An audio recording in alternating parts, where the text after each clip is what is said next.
Hi everybody, I just want to take a moment to just share just around I think an incredibly important subject, certainly in leadership, is to be kind of more like Jesus. That is the desire of God for us to be more like His Son. That is the aim of every one of our lives, I'm sure, just to become more like Jesus. He is the measuring stick, He's the one we want to become more like. And so I want to just talk around leadership in that context, talk a little bit about developing a Christ-like culture in our lives and in our ministries. We want to be able to people to see Christ in us. We know the Bible says it's Christ in us who's the hope of glory. And so if you wouldn't mind just joining me in scripture, I'm going to ask you to go to 2 Timothy chapter 4. And I think there's way too much focus on building platform and influence, but there's very little talked about when it comes to character. And I want to talk about that Christ-like character that we all need. Paul writes in 2 Timothy chapter 4, and for time's sake, we'll pick up in verse 6. He says, "For I am already being poured out like a drink offering, and the time for my departure is near." He says, "I have fought the good fight, I have finished the race, and I have kept the faith.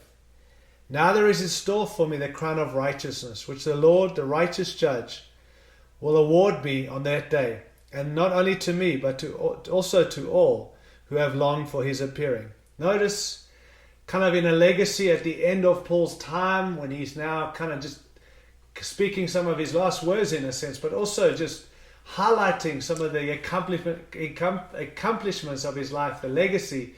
Interesting how he doesn't mention one church that he's planted, doesn't mention one letter that he's written, doesn't mention one trip that he's been on, doesn't mean anything of that we would probably say is so significant.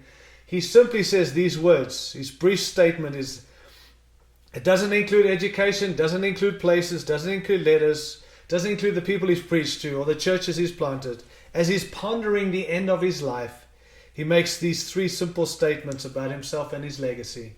He says, "I have fought the good fight." He says, "I've finished the race and I've kept the faith." Not I've survived, but I've finished. And I do believe, friends, that it's got to be an intentional thing. It's not just something that happens. And in actual fact, if we're honest, a lot of people fall out of the race. A lot of people don't finish. A lot of people don't keep the faith. A lot of people do lose their way. And it's very easy to get to that place. And I think we've got to be intentional. We've got to be focused. And I want to challenge us in leadership that we better be careful where we're looking. Proverbs 29:18 says, "Where there is no vision, the people perish." Or the NIV says, where there is no revelation, the people cast off restraint. I want to just say, be careful where we're looking. I believe we need to be looking to Christ, looking at Christ. We need to make Him the focal point. The Bible's very clear in that. But we also need to understand that we need vision. We've got to live with vision and lead with vision and point people to something and to someone.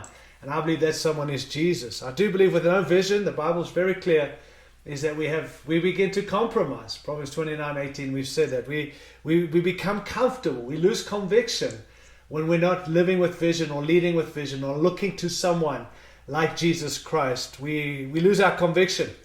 I think even in a season like we've all been going through, this lockdown globally, it's shown us that people have lost their way because they've been focused on the work they're doing rather than the Lord of the work. And I think that's something that's been really good for all of us, is that we live with conviction when we're linked and looking to Jesus Christ. He's what matters. We get consumed with the wrong things if we don't have vision, the right vision. We become complacent, and ultimately our character gets corrupted, which is, I think, a tragedy. But I do believe it's because we're not looking in the right places or we're not living with vision. Another thing for leaders is we need to look to, where are we living? It's a good question. We love to talk about our ministries and what we're called to and all that stuff, but actually our lives are what determine the success of our ministries, how we live our lives. And again, it's back to not just our influence and our platform, but our character, the way we deal with things in our own lives, that I think needs to be emphasized as we build on that and build for that if we're going to finish this race and actually represent Christ right to the end. So questions quickly, if I can ask you and I as leaders. We should answer them for ourselves and ask these things regularly. Number one is, do you live a life worthy of imitating? Is my life worth imitating? Not do you have a ministry or do you have a church that everybody looks to, but my life, what I am involved in, what I give myself to, what I give my attention to. Do you have a life worth imitating? Because again, as we said, your ministry follows your life. I always say this, there are three faces to our lives in leadership and in ministry. there's that public world where everyone sees it. And if we're honest, unfortunately, most of us play to that public world. It's all the social media stuff. It's the captions. It's all the big moments in our lives, and we put it out there. And it's this public persona, and maybe there's some truth to it, but it's not really who we are. But most of us care more about that public face of our lives than the other ones. And while that is important, friends, that's not what we should be focusing on. That's just one of many faces. So we have our public world where everyone sees. There's this personal world that we have, and those are close to us in our marriages, our spouses or our families or our children or our close friends. They're the ones who see that, and that's another world. But there's a third face to our lives and to our world in ministry, and I think this is the most important, but it's the most overlooked, and it's our private world. That's the one that only God sees. That's only you and God sees, and I think that's the one that talks about integrity. And I wonder what's happening in that world. We never worry about that. We always worry about the public one. And I want to suggest, honestly, friends, we've got to shift again to making sure we're working on that private world, not just the public one, the private. That's what determines what happens publicly. And so it's integrity. I always ask myself this: is there something going on in my life or your life, those of us in leadership, in ministry, that if it were to become public would disqualify us from any ministry? That's a good question. If there are those things, can I suggest we need to deal with them right now, get them sorted out, because those things matter more to God than the public persona that we're putting out there. The third thing I want to say, well, just in this, if I can also add, make sure you're keeping all your tanks full, not just your leadership focus on that, but fill your tanks, your relational tanks. Got to be filling those, because what we've been called to is relational, and so we've got to kind of work with our relationship, our upward and outward relationships, our connecting with people and families and all the guys we're involved in. But keep your relational tank full. Keep your intellectual tank full. Feed your mind and read and study and all those things. But keep your intellectual tank full. I think it's important. Our physical, staying healthy, staying fit, eating the right things. Again, it's not that we're obsessed with our bodies, but we want to be in this for the long haul. And let's be honest, there's a weightiness to what we've been called to in leadership. And if we're not having that outlet, if we're not keeping ourselves fit and working out and using our bodies wisely and sleeping, getting rest, all the things, friends, that are so obvious but so overlooked, I think we're in a dangerous place. And that's what I want to highlight in this, is part of our lives. Are we living a life worth imitating? Make sure you're filling your tank physically and getting sorted out and staying healthy and so on. Spiritually, we need to be filling our tanks, obviously, and not just so we can minister, just so we can keep in step with the Holy Spirit. And know this, that we often are giving more than what we're taking, and we're going to run out. I often talk about how I hate to fill my car up with gas. It's one of my pet peeves. I hate going to the gas station. I know a lot of you live in countries where they do it for you, but in my country, we have to do it ourselves, which is fine. But I think it's such a waste of time. And I'm always saying, we'll just wait to another place. I'll go to another gas station. You're almost running to the red. But the reality is, and it's happened in times with me, where you do run out. If you don't fill up your tank, you're going to run out eventually. And I want to just say that's the obvious thing for us in ministry and leadership. You better be filling your tank spiritually. One of the tragic statements I've heard, or statistics, is that it says that 21% of pastors spend less than 15 minutes a day in prayer, which is an average. The average is 39 minutes a day in prayer. Now, again, I'm not saying how much time, and I'm not saying do you time yourself. The point is that we're not spending enough time filling our tanks, and we need to, friends. That's what it means to finish the race, to fight the fight, to keep the faith. That's what we've got to be doing, and I hope you're doing that in any season that you're in. And then there's this emotional. We've got to fill our emotional tanks. Some other scary statistics for ministry and leaders is 1 out of every 10 pastors will actually retire as a pastor. I don't know how that can be, except we obviously are burning out. And the reason being is 90% of pastors don't finish the race, don't finish what they started, don't finish in the call that they originally intended to start in, that God called them to. And the reason being is that we are not taking care of ourselves. And so, friends, I just want to challenge, let us not become a statistic. It's not in God's hands alone, it's in ours. And we've got to build our character, we've got to fill our wells, and we've got to dig wells and so on. So let's not be a statistic. Let's take care of the things, even emotionally. I think in ministry we overlook that too much, and we don't, even if we think we're not emotional beings, we all are. And what I challenge you with is that we carry emotion and we feel the things our people are feeling, and we go through the highs and the lows with them, and it's affecting us. And if we're not dealing with those things and we're not taking time to restore ourselves and fill ourselves and get things sorted out, I think we're going to burn out, and that would be a tragedy. So do you live a life worth imitating? Not do you have a ministry worth imitating? Another thing I think we've got to ask is, do you have a ministry or a church worth joining? It's a good question. Do you have a mission worth dying for? Because Jesus died for what we're doing, and we better make sure this mission we've been called to is worth dying for. And the other thing is what we're building reproducible? This is also going to help us finish the race well, by making sure we've kind of done what we're called to, but multiplying and reproducing things we've given ourselves to, others can run with too, because we need longevity in what we're involved in, and so on. And here's what I want to highlight. Third question is, where are we leading? Where are we leading? I do want to say that we're not called to lead by ourselves. We're not called to do this alone. Obviously, we do it with the Lord. Obviously, we do it with other people and in partnership. But we're also called to lead with a team. And we need to highlight the need and the importance of team. Jesus understood that, and Jesus showed that. And never lead by yourself, friends. We always do it in context of team. That's God's way. I think all great leaders are great team builders. They're not just good at leading, they're good at building teams. And that's what we need to function and give our attention to. I think if you don't have a team, you're not a leader, you're actually a loner. And that's a dangerous thing. And so make sure you're leading a team, building team, investing in people around us, and understanding the need for each other, and the need for accountability, and a need for strength in numbers, and a need for others carrying responsibility, and not trying to do it all by ourselves. We need to be intentional and consistent. We need to carry in our hearts, I believe, the mission of Jesus. I've often said that a good leader knows the way, shows the way, and goes the way. We need to know what we've been called to and know where we're going. We also need to show the way. Tell others and show them.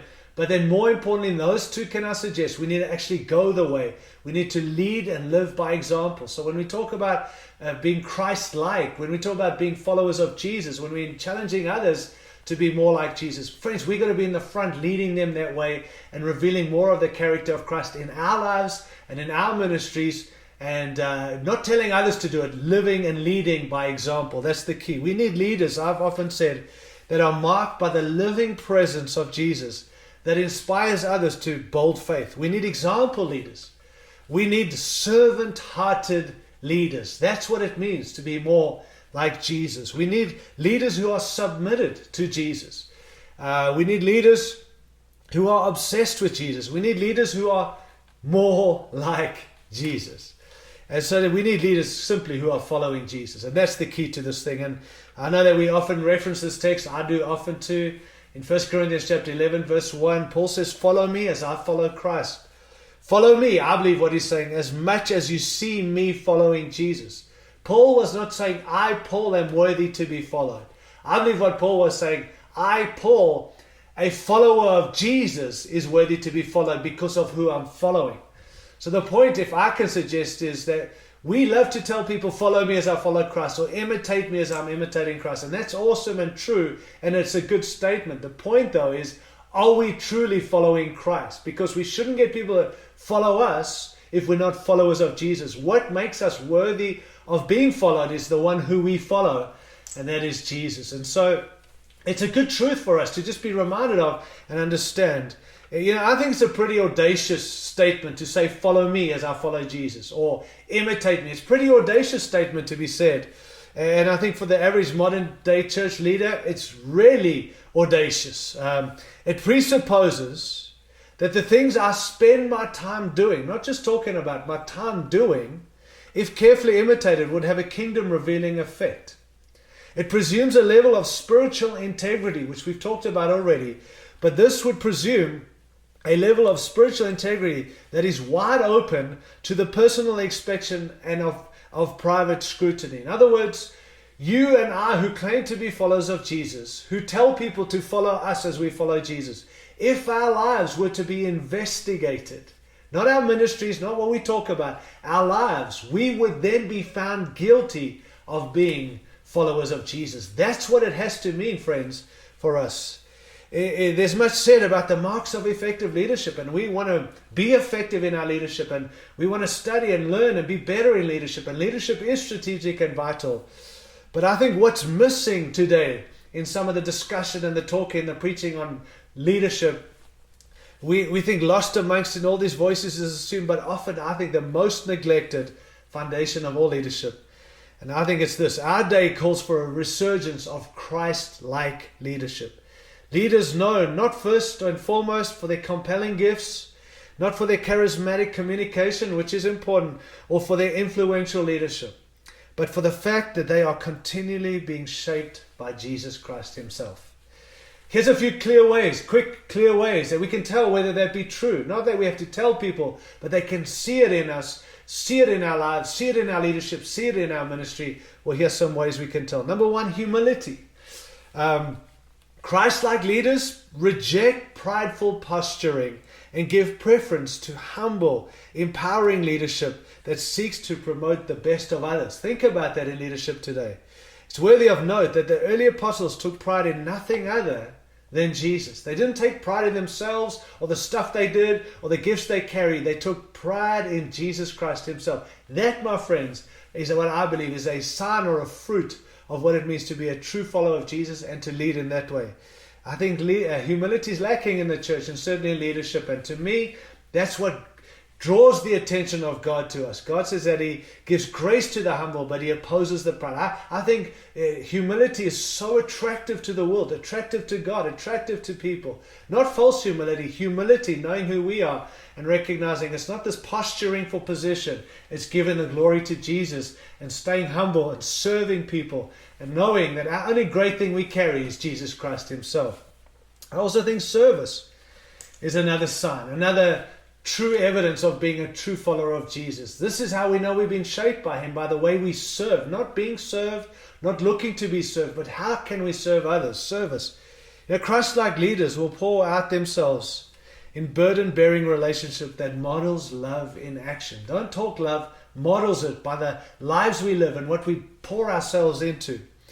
I believe that we need to model our King by laying aside claims to power and privilege like Jesus did, and pour ourselves out in selfless deeds of service that only God can see. We're not doing it so people can see it. We're not doing it so we can be recognized. We just do it whether people see it or not. Because what matters more to us as followers more than anything is that Jesus or God sees it, and that's all that matters to us. So we're playing to the audience of one, and we're not serving people so they can see how awesome we are. We just serve people because that's the heart that Jesus had, and he came to serve. And I think if we've been shaped by him, then we're growing in our serving of others. Another thing is courage. I believe Christ-like leaders take risks that are unexplainable apart from Christ leading. Think about that. Does your life and ministry, what you and I are involved in, is it unexplainable in the risk taking, or we just kind of settled and become secure in our thing now? And friends, there's a season we're in now that I believe God's looking for us to be risk takers, to step out and to do the things he's called us to hear what Jesus is saying and do exactly what it is he's called us to. I think that true Christ-like leaders are attuned to the activity of the Spirit and take courageous steps in uncharted territory regardless of the cost. We are to weigh up the cost, I understand that, but we're not letting the cost determine the call. We're just getting on with it. We're attuned to what God's called us to, and we're risk takers and we're stepping out. That's what I believe it means. Courage, what it means to be a true follower of Jesus and Christ-like leadership. To those people who are really Christ-like leaders, vision is so clear, it takes more courage not to obey than to get out and do what it is God's called us. Then there's this thing of boldness, and I think they go hand in hand. Courage and boldness, they're not the same thing, but they do go hand in hand. Courage and boldness are connected, interconnected. Both are signs and fruit of us being Christ-like, because Jesus was courageous and he was bold. He stepped in.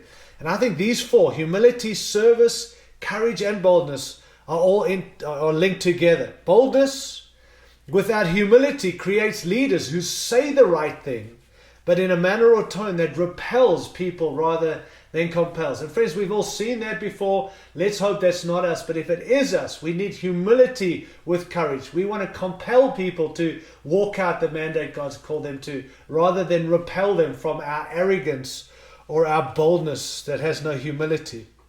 Courage without service What it does is it produces leaders who are willing to take risks, but do so in a way that communicates that the outcome of the task is more important than the people the project is designed to serve. We care more about the results rather than the people. And that's the danger with courage.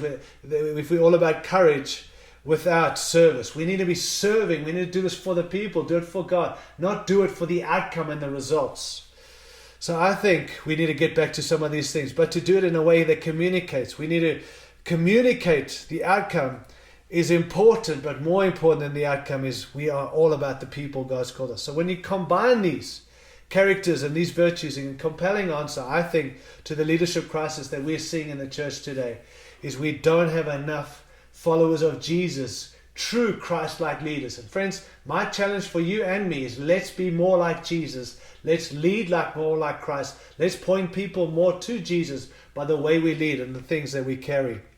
Now, following Jesus is personal. It's not a corporate thing that you all can do together. It's a personal thing. And that's what it's all about. And you know, the thing about following Jesus is that Jesus is always going somewhere, which means my followership will be distinguished by the fact that I am moving into places that I might never go if I were left to my own devices.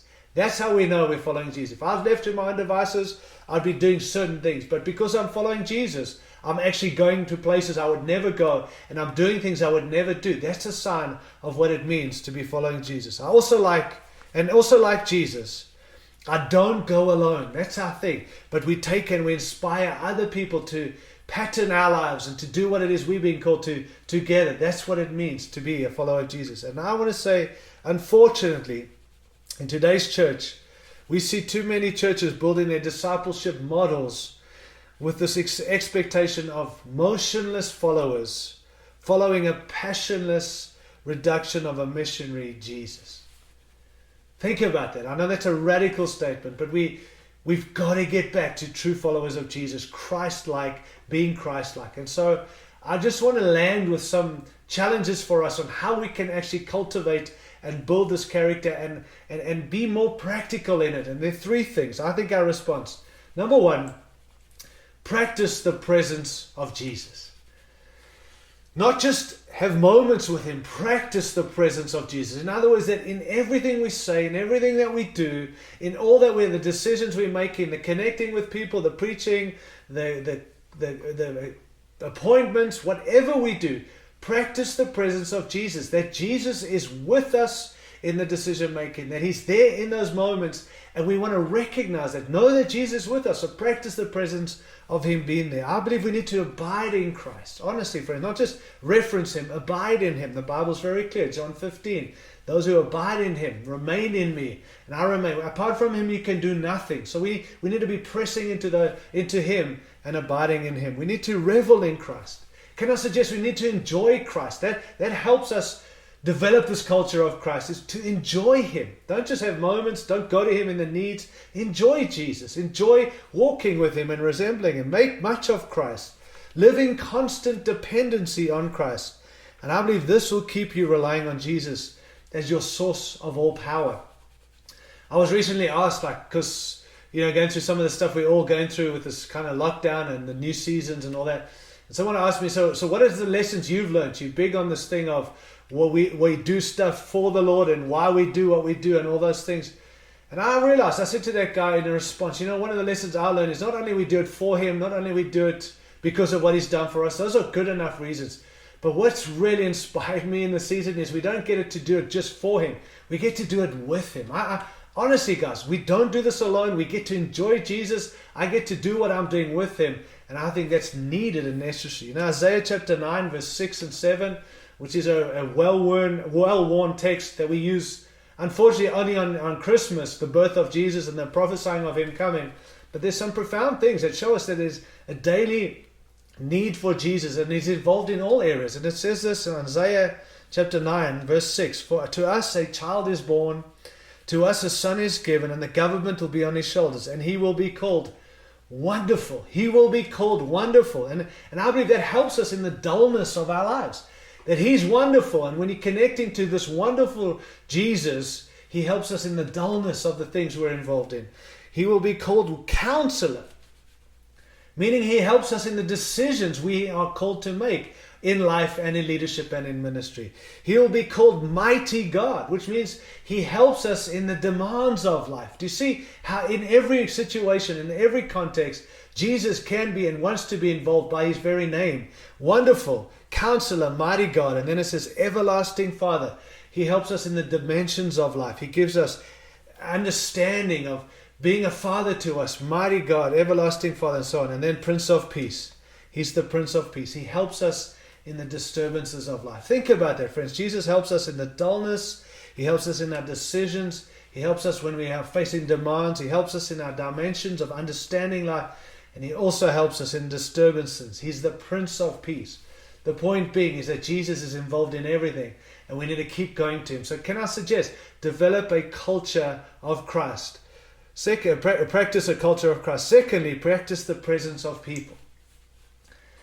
You can't be connected to God and separated from people. You can't be about Jesus and His deal and not care about people. So practice the presence of Jesus, but also practice the presence of people. Here's the thing. Why don't we treat every person that we come in contact with as if Jesus did die for them? Imagine how things would change for the people we love, for the people we lead, but also the people we encounter every day. Treat them like Jesus did die for them, because He did die for them, but we would treat them better. Treat every person as if Jesus did leave heaven to rescue them.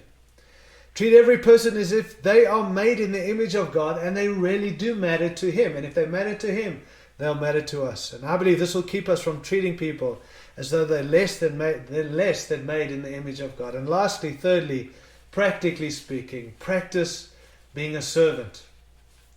Don't practice being a leader, practice being a servant. You know, people do not exist to serve us. We exist to serve Jesus, and the way we serve Him is by serving the people around us. And so, can I say, let's look for ways to serve people besides preaching a sermon alone. And Jesus washed His disciples' feet. Let me ask you, whose feet are you washing? Not just practically, but spiritually. Who are you serving? Who are you pouring into? Are you practicing being a servant? Because that is what we call. This keeps us humble and it keeps us accessible. And so I want to just land and say again, you build your character and let God build your platform and build your influence. And let's not just talk about character. Let's bring it back to being more like Jesus. Let's live like Christ. Let's lead like Christ. Let's point people to Jesus. Let the world see Christ in us. And when we say follow us as we follow Christ, let it be said true that is exactly what we're doing day in and day out. And I think we can come back to what Paul said. I've finished the race. I've kept the faith. And I've fought the battle. That is what we're called to. So, good friends, simple truths, but I do believe so helpful for all of us, including me. Don't build your platform. Build your character. Let God take care of your platform and your influence. God bless you. Stay strong. Stay focused. We'll see you again. Thanks for watching.